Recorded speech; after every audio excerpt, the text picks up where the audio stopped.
Unfortunately, Mr. Chairman, today we gather with a heavy heart.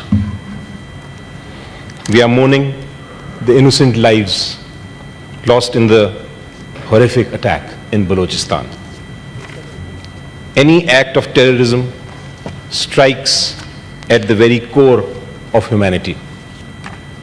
Targeting children, symbols of hope and future, is an unspeakable atrocity that cannot be justified.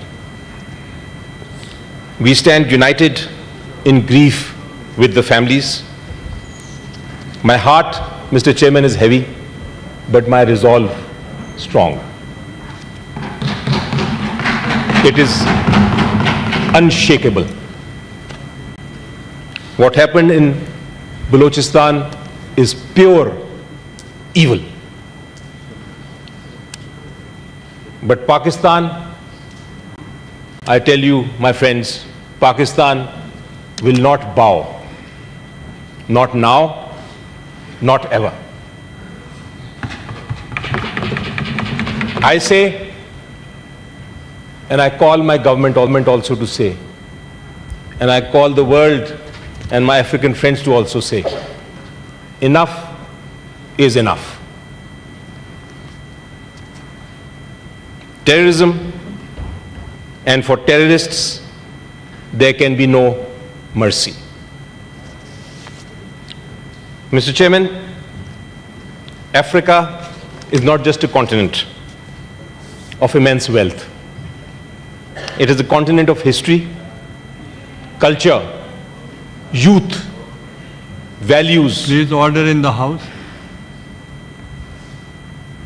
It is a continent of history, culture, youth, values, innovation, and vision. And we share, Pakistanis and the African nations share common principles, Mr. Chairman. We have the courage to face adversity. We have the ability to write our own future with sovereignty, dignity, and unity. Pakistan saw a recent terrorist attack by a neighbor, India.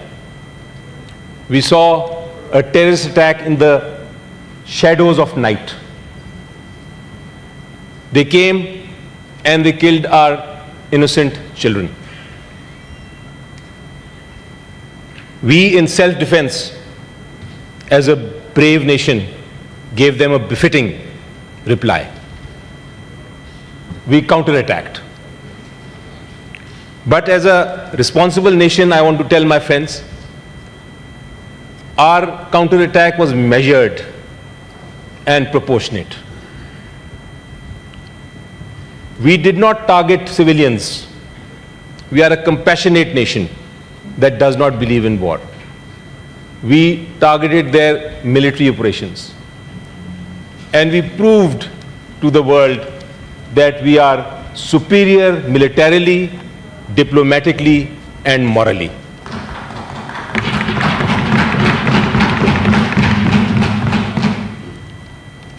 When, with the sheer force of our counterattack, India sought a ceasefire, we as a peace-loving country accepted it. We accepted it with open arms. But what has happened yesterday will not be tolerated. I, in a speech in the Senate, warned everybody that Modi is a wounded rat and he will try and counterattack through terrorist activities in the country. We have to be careful, we have to be prepared. We have seen this, and I want to tell my brothers representing the African nations, I want to tell them also, Mr. Chairman, that India is committing a horrible wrong by trying to cancel an Indus water treaty that we have with them. They are trying to starve us.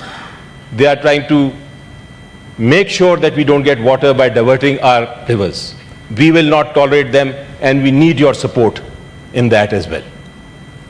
Mr. Chairman, it was rightly pointed out by you just before in our meeting to the representatives that one of the major issues that we have to solve is the issue of Kashmir, according to law, according to the United Nations resolutions.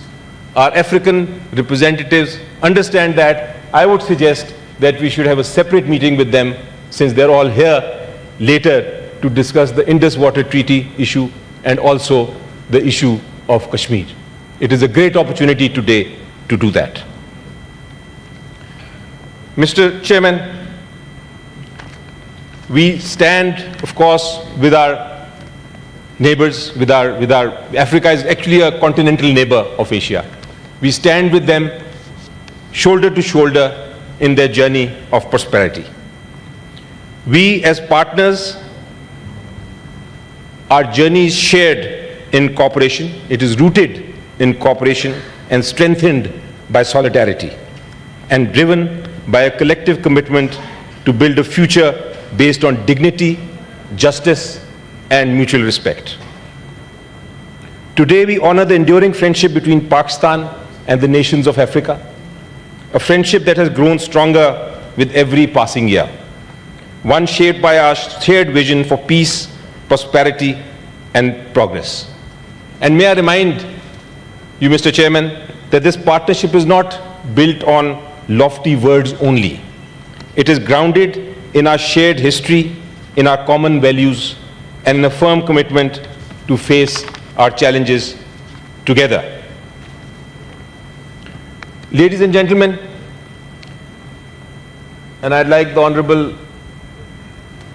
senators to just note, it was with this spirit that in 2019, the Engage Africa policy was launched by Pakistan.